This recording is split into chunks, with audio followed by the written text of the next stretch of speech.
The age-old question. How do I find my purpose? Or how do I even know what it is when it comes a knocking at my door?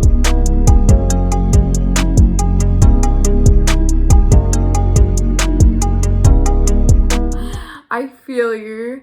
So a little story first is that about 2 years ago, I embarked, I guess, on this journey of, what do we call it, self-discovery.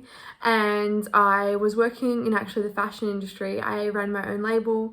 We were doing okay. I had been working on it really hard for 4 years, taken it to be a global brand stocked in stores all around the world, and I realized it was not for me anymore. And I heard this soul's whisper, and the whisper just kept saying to close it, to move on, that something else will be waiting for me, and to trust deeply. So I did exactly what that little nudge shared with me. I closed the business. I kept having this feeling of rest, really lean into resting for a few months, meditate, sit with yourself and see what comes up.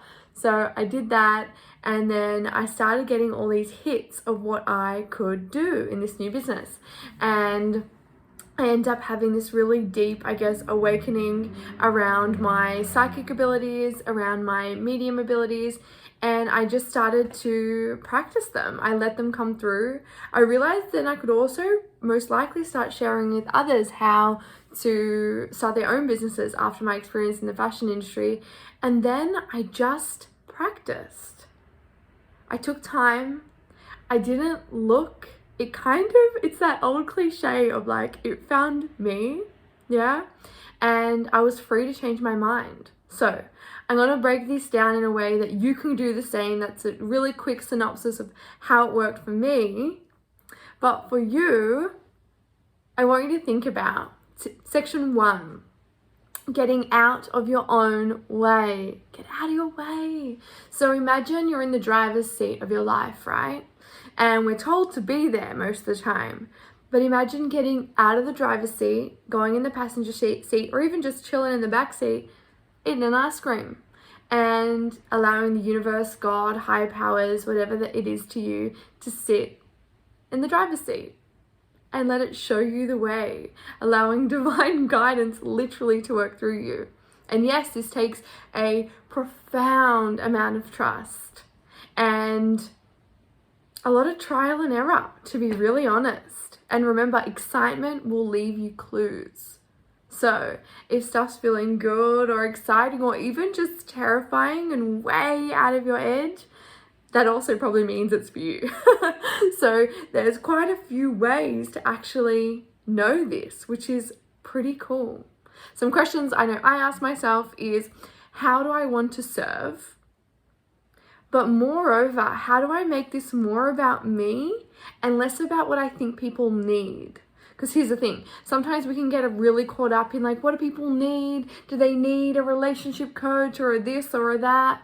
But what about if you just came back to making this about what is my unique gift to share with the world? Because when we are coming from that place, something really magical happens. Something really profound happens because we're moving, we're working, we're living from this place of what is lit up within us. We're following our bliss.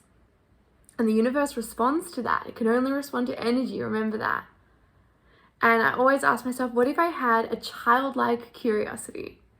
What if I applied just a crazy amount of curiosity around this? What would that look like? What would happen? What would it feel like? And the age-old question, if I knew I was fully supported, what would I do? So if that feels too edgy, that's okay. Here's part 2. Know what that is, that grand plan, that higher vision, that maybe ultimate, or maybe don't even know that, just know the next step. Just know a little bit of what you're going to trial and error.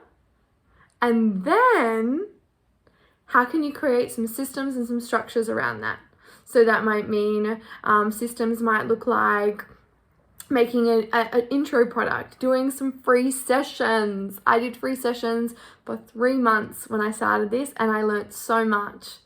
Gradually putting up your prices, and this is something I might go into in another video, but there's a lot out there of like charge your worth, and whilst I get that concept, I want to challenge you on charging at, when you start, where you're ready, charging at what you can back energetically.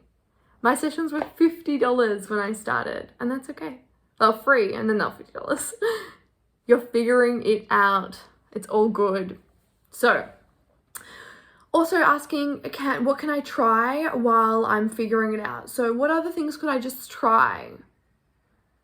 Sticking to your own guidance. So, it's easy to look at even at me or other people or people who claim to be gurus in this industry or claim that like, follow my blueprint, it works, and whilst I'm all about it, and there's definitely things I've tried and they've worked, but it's because I followed here.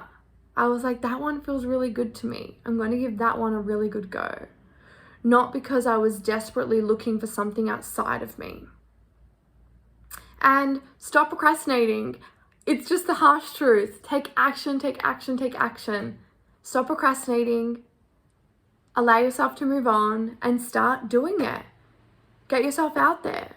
Do some free sessions. Charge a small amount for your first sessions. I don't know. Post your Instagram post.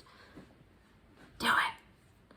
And remember here, it does, of course, all this comes with the prefacing of inner work. Inner work wins. Inner work, understanding what it is that we're most afraid of. Questioning ourselves whether we're more afraid of success or failure. Maybe it's a mixture. Understanding our trauma with being seen or being rejected or being abandoned. This part 3, knowing what it is that's holding you back and starting to explore that will get you further and will create more long-lasting impact and change. And it doesn't mean get caught up on it, doesn't mean obsess over it, but it does mean get curious around what's holding you back. And I just wanted to end this on our true purpose as humans, outside of our careers, outside of what we do, is to just be, is to have joy, is to be of love, is to be of service no matter what we're doing, and is to fully realize ourselves in this being, in this body, in this timeline that we've chosen, in this reality, and to remember who we came here to be. I love you. Good luck. You've got this.